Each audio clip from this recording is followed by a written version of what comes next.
Hello, beautiful, lightful souls. I'm so happy to be here with Brooke Grove today, and we're going to be talking about near-death experiences, spiritually transformative experiences, healing, so much more, actually. She's an intuitive healer and works with many different people on the spiritual path to help open them up and to facilitate greater healing. But thank you for coming on my show, and you're also going to be speaking at the summit, so there's still time to sign up for that.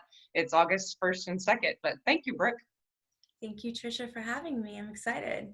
Yeah, and with people whose stories I'm not that familiar with, I like to just sit back and hear what happened to you. I like to jump into the energy part of it. I know it's physical too, because we live in this physical world, but the energy always amazes me. So, how old were you when you had your first experience? I think you had more than one. Is that correct?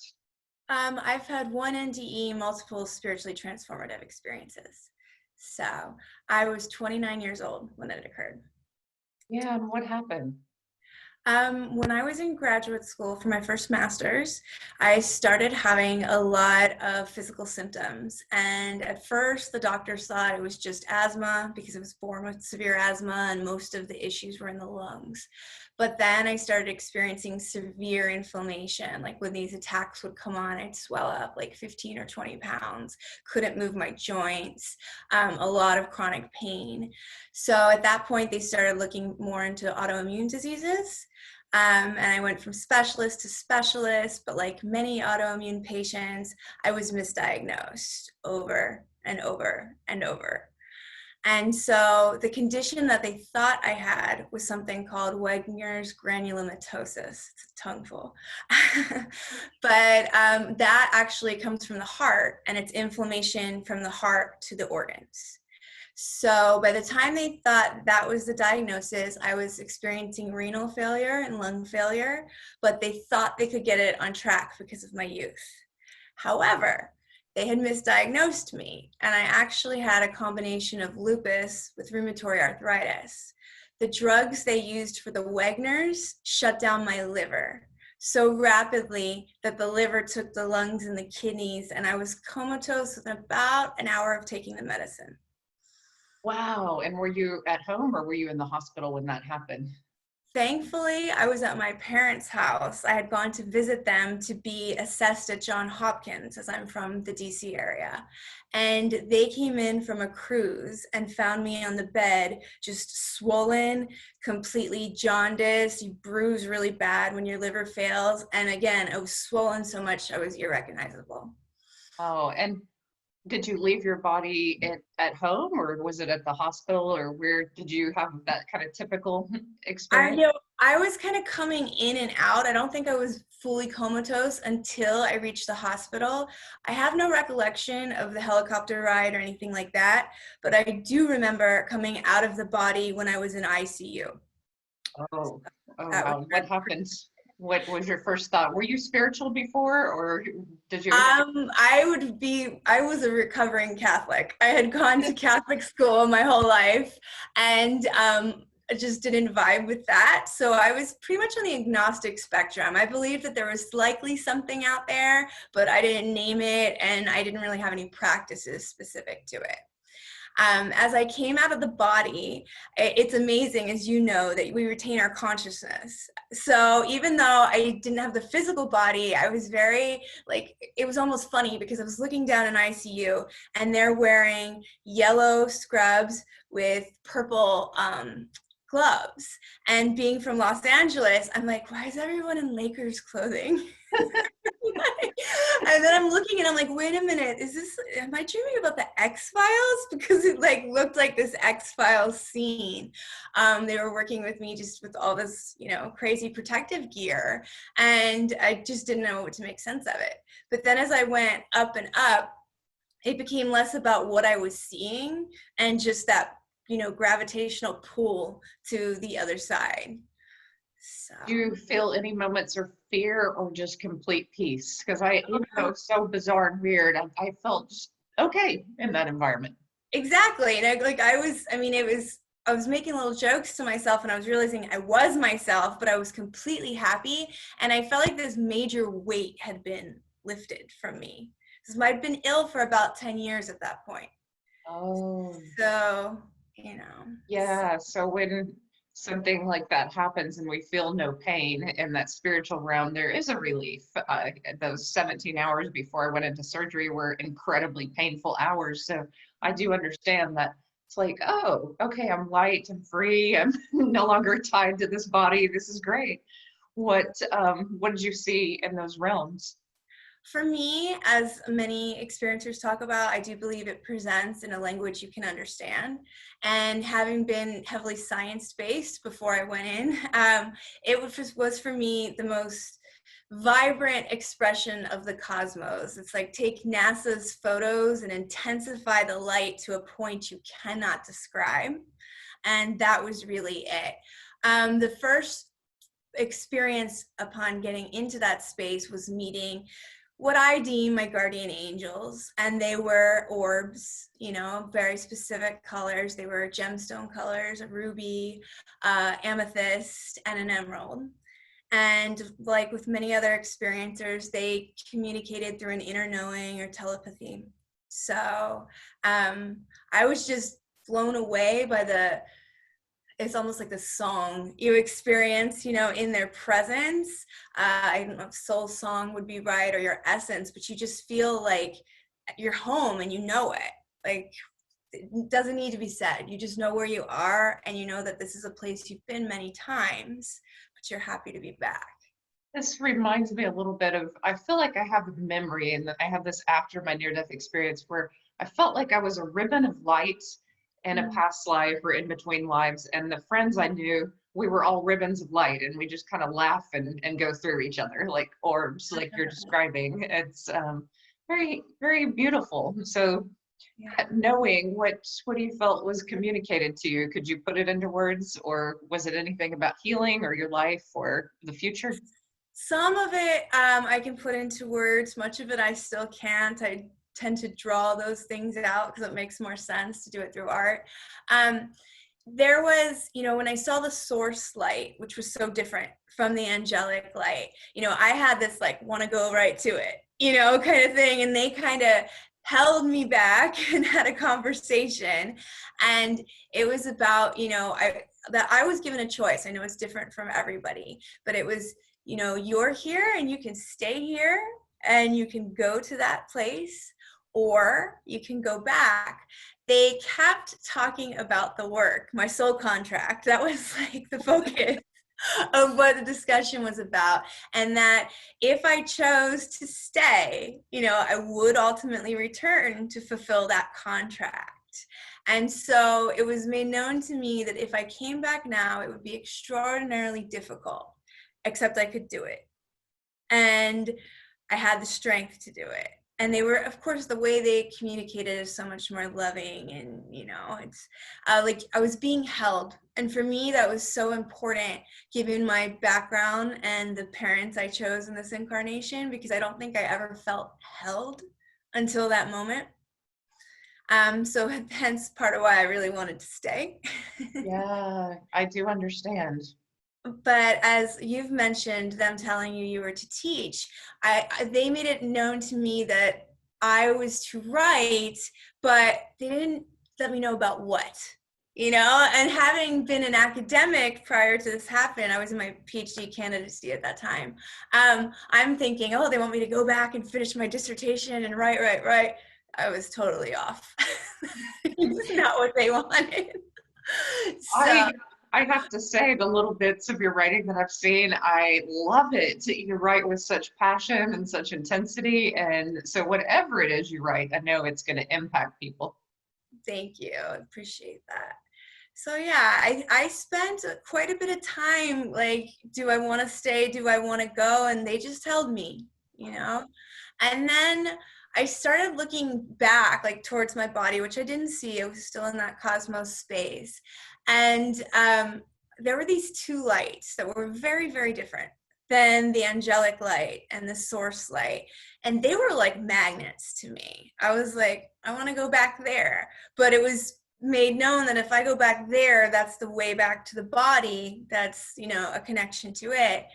And so I guess I said yes in like a split second. Now you have to imagine, I was comatose 3 days. So that time where they were just holding me, when I woke up, that felt like 3 years.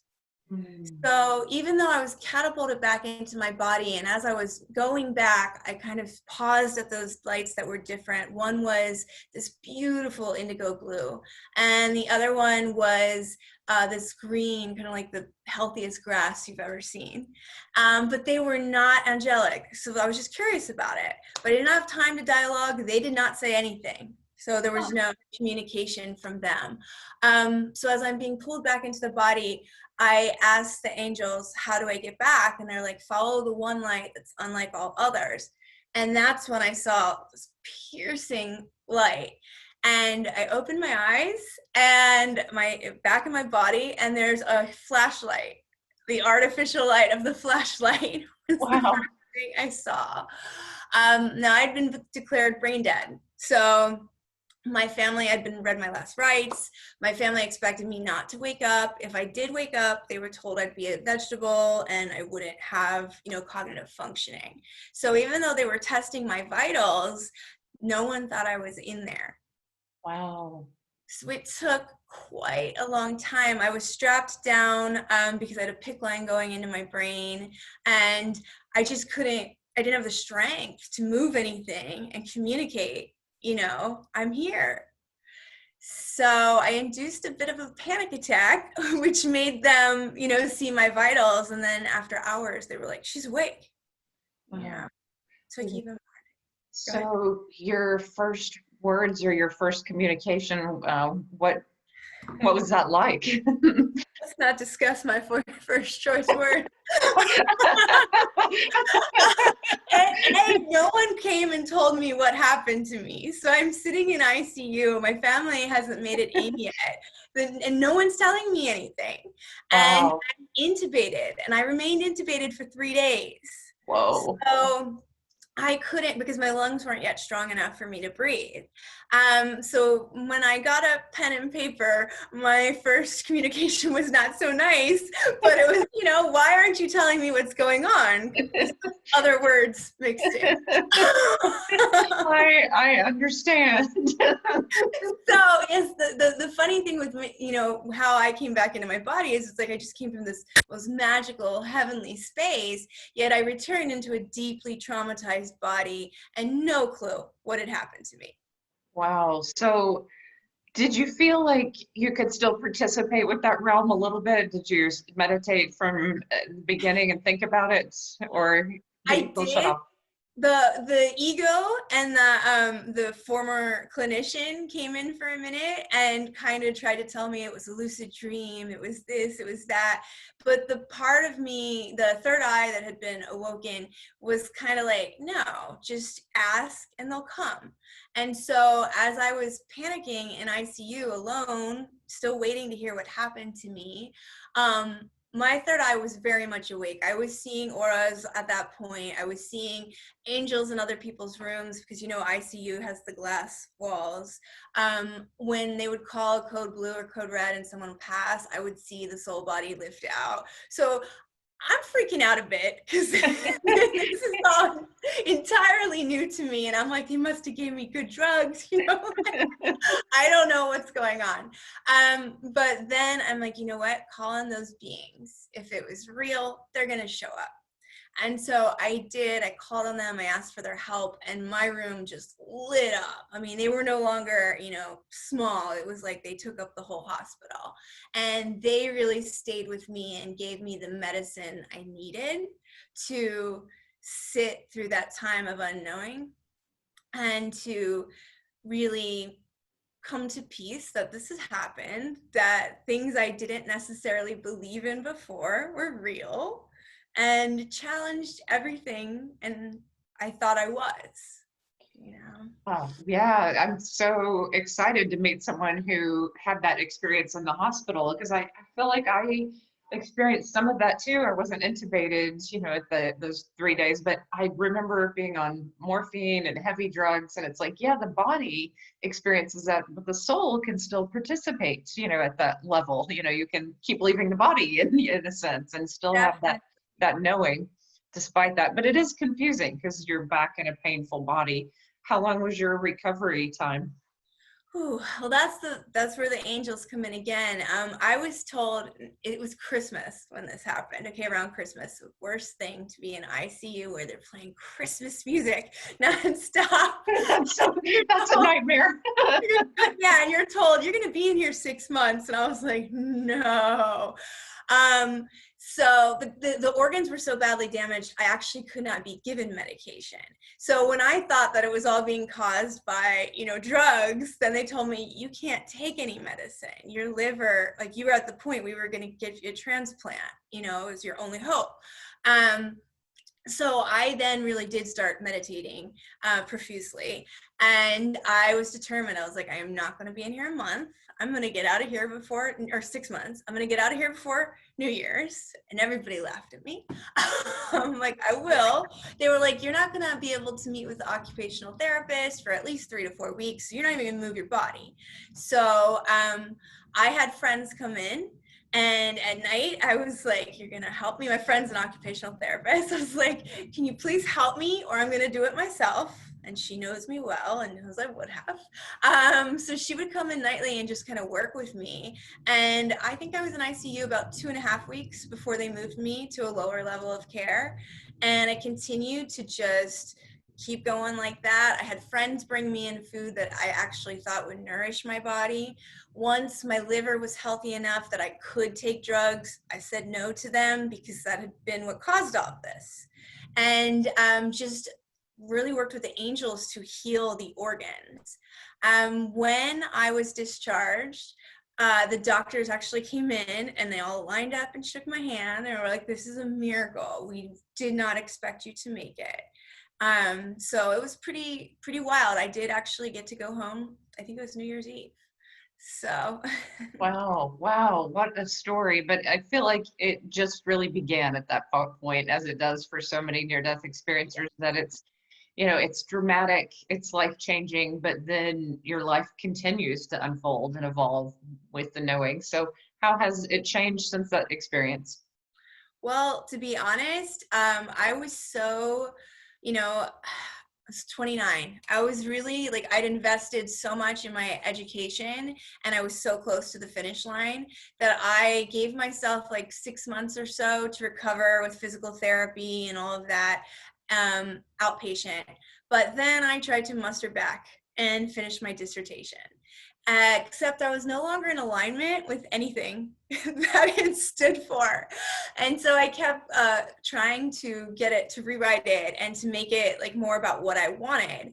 And unfortunately, my team at school did not want that. They loved it how it was. They're like, you're so close to the finish line, just do it like this. Every time I attempted to get ready to defend Tricia, the autoimmune came right back. Oh, Body would literally say no. And so I kept trying 3 times. I persistently was like, I'm going to do this. And then eventually I was like, this isn't the path I'm supposed to be on. I need to talk to my team. I need to let them kind of help me. And I'd say the first year was pretty smooth. It wasn't until year 2, and I clearly remember this because I went to an IANS conference. It was in Scottsdale that year, and I did not realize how when I get around near-death experiencers, my gifts, my intuitive gifts were going to spike. And I did not yet have the energetic boundaries or the energetic hygiene to know how to truthfully ground them.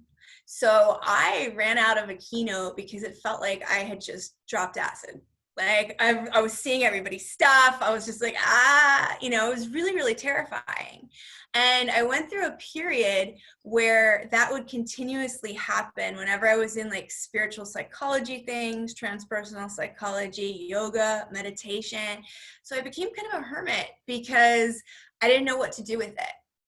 And thankfully, an interesting tidbit that happened before my NDE, I had been studying transpersonal psychology as well. And I would go up to these retreats in Palo Alto. And I was approached not once, but 3 times by 3 different shamans of different backgrounds, and they all told me that I would have a choice to make, and that choice would dictate a whole new path for me. And they were all right.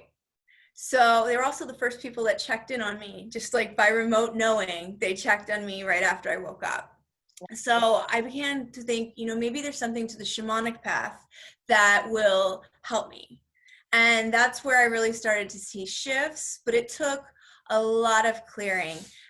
For me, as a polytrauma survivor, I've been experiencing trauma since I was a really young kid, and long-term deep abuse. So to then come back to a traumatized body and then have these gifts, but no inner knowing of how to use them, it took a lot of finding great healers that I trusted and that were really open to the other realm. And with shamans, it's just a natural part of their, world. So I went through a few dark nights of the soul, where, I didn't want to be here. I didn't want the gifts. I wanted to turn them off, and I found ways to turn them off that weren't so healthy. And then through the grace of spirit and with their assistance, I started to realize, hey, when I ground this stuff and when I use intention and when I work with my team, this is fun. This isn't something to be scared of, and then it became more of a task of leaving the old identity behind. And I think that's really where the resistance came from. They told me to write, but the only way I knew how to write was as an academic. So I had to really start to find a way to be an embodied writer and to tap into the divine feminine and, call on my guides at certain times to assist me with that when I struggled. Do you help people shift out of their trauma? Because it's tough work. I can imagine. Yes, when I was a clinician, trauma was my area of expertise, which again, that's just spirit's hand because it's not what I wanted to do. It's where I got assigned in graduate school, and then I did love it. But I do believe part of my illness was because, again, I didn't have the energetic boundaries. I was a trauma survivor working with other people's trauma. As an empath, I could just take it in. They would feel great, but I would feel heavier and more burnt out and had no way of clearing it.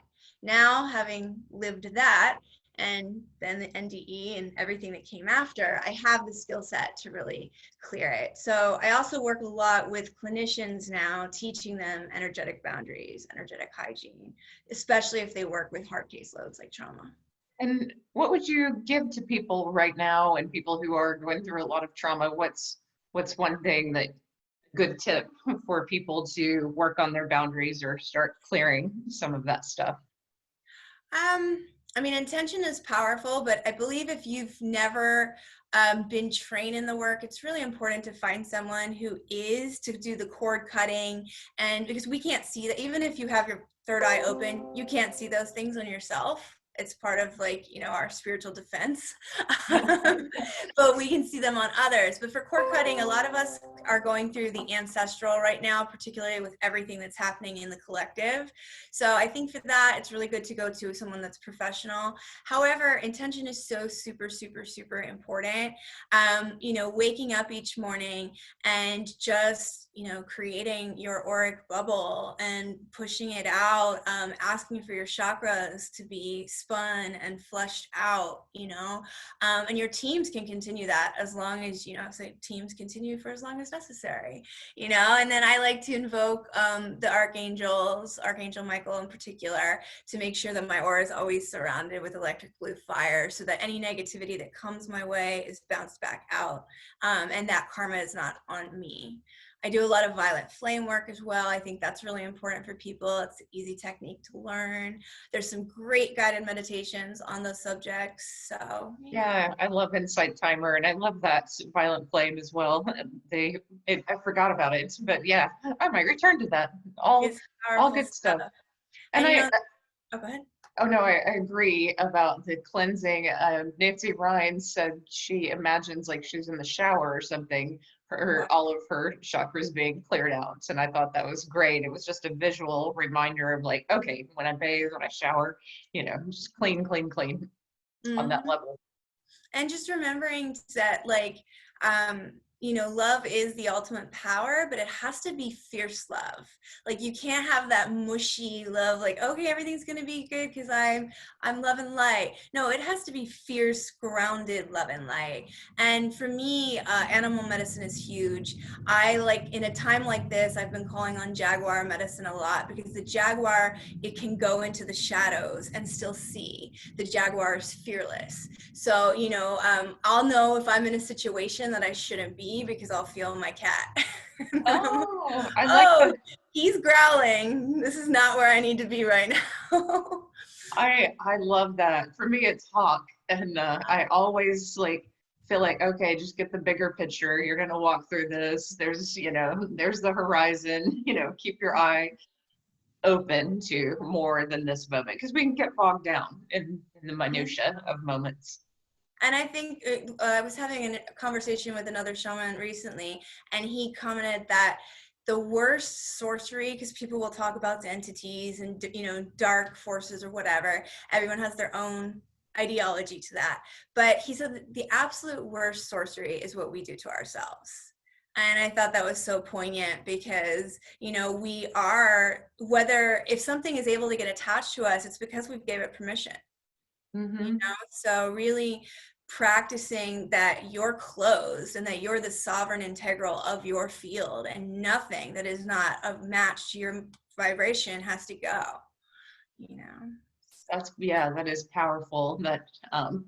That fierceness about it. I like what you say, and I know that we'll go ahead and go here, but a lot of the spiritual community can be, in my opinion, too focused on, oh, love everyone. And I think when you come from a clinical psychology background or an educational background, you're like, no, some people need rehab, some people need to, be expelled from school, some people need jail. Like, there are these moments that, there are consequences for things, and it can be loving to send someone to rehab. It can be loving to expel someone from school and they have a wake up. Like, there are consequences. It's not just like, oh, we let bad behavior run amok. Oh, you're speaking my language. Spiritual bypassing is rampant, and we're all guilty of it at some point. It's just, we're human. We are still having a human experience. It's just when we have those kind of moments to kind of check ourselves, because we can't be embodied, even with our light consciousness, without having shadow elements. And, the shadows, to me, is where all the gold comes from. It's the treasure. So to act as if it's all love and light and disqualify this part of yourself that, once you, transmute it into an ally, it's your buddy. And you constantly have to do shadow work, especially in a time like now for intuitives and experiencers. We're waking up every day and feeling the collective, and the collective is going through profound ancestral shadow work right here, right now. So it's important to honor, and I do believe you can be love and light and then honor that part just as much. Yeah, there's a loving way to do things, but some moments have to be addressed and they have to be looked at. And, you can walk through, my path right now is getting more and more of my ego out of situations and going, what, it's okay to let someone think they won. That just isn't worth my energy or my time to even go there, talk about it. Like, there are just moments where that's part of literally protecting energy, is just walking away from arguments. Mm-hmm, totally.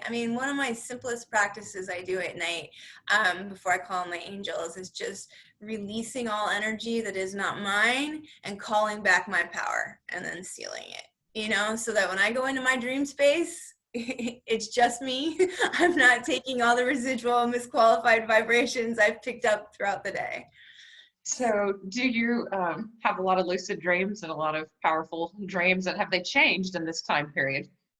Yes, I had a lucid dream last night that was pretty wild. Yes, I've had lucid dreams since I was a child, but they've definitely intensified since the NDE. And one thing I really liked about a lucid dream I had the other week was, there's someone in my life that has been a source of growth, but dark karmic stuff being released, and it's been painful. But in this lucid dream, instead of me leaving, I was able to say, you have to go. And I bounced him out of my lucid dream. And I woke up and I was like, that's so cool. I didn't have to come out. I just kicked them out. Like, Oh, you're that's great. welcome here.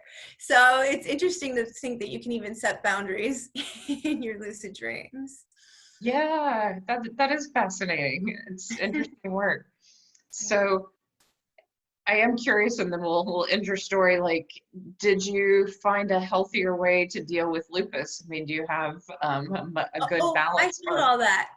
you? Really? Oh yeah, I guess I left that out of the 7 years. You know how they talk about the 7 years of after effects and it being difficult? Well, that was part of the journey. I went through like these extremes where I would be like completely holistic and everything would be great, and then the flare up would happen. And then I'd get upset, take some allopathy, and, you know, back and forth, back and forth, back and forth. And that's when it became self-evident that so much of it was energetic and, you know, even beyond the psychological, like more ancestral work, karmic. So then I dedicated myself solely to staying with the holistic path, allopathy only for emergencies. My kidneys had started failing again. And so they were like, dialysis is your only option. I was like, no, not doing it. I healed that other stuff. I can heal this. So it just began practices, you know, doing a lot of Montauk Chia's work with the inner smile and Qigong, and really moving energy through the body, eating exceptionally clean. And I think it was April, they told me my kidneys were failing. And by June, they were back to perfect health. Wow. So, and then by that summer, I was declared in remission from both lupus and rheumatoid arthritis. I've had neither for a few years now.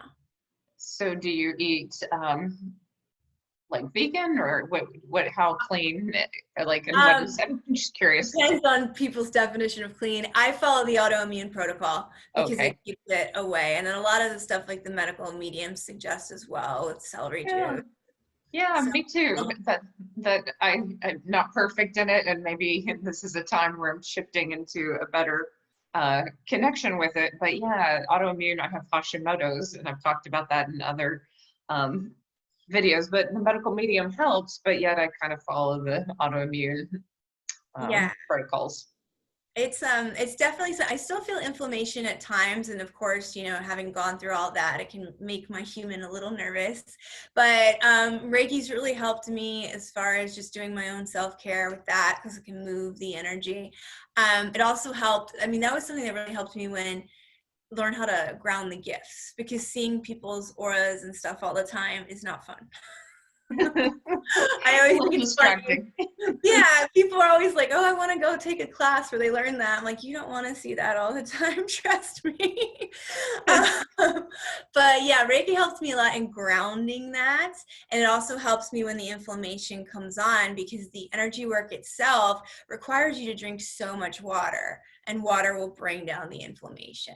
So Yeah, the basic good stuff. Well, cool. I'm so happy to have you speak at the Near Death Experience Summit, and I'm pairing people and in different talks. So yours is mainly going to be focused on healing and healing trauma, and I don't know if you know Robin Lansong, but she has experience in that too. So it will be really interesting to talk with you both, and so many people at the summit who will be speaking, and can't wait to hear more. awesome. Well, thank you so much for your time. I'm excited Thank too. you. I have enjoyed it. And if you haven't signed up for the summit, click the links below. Thank you, and may you be blessed.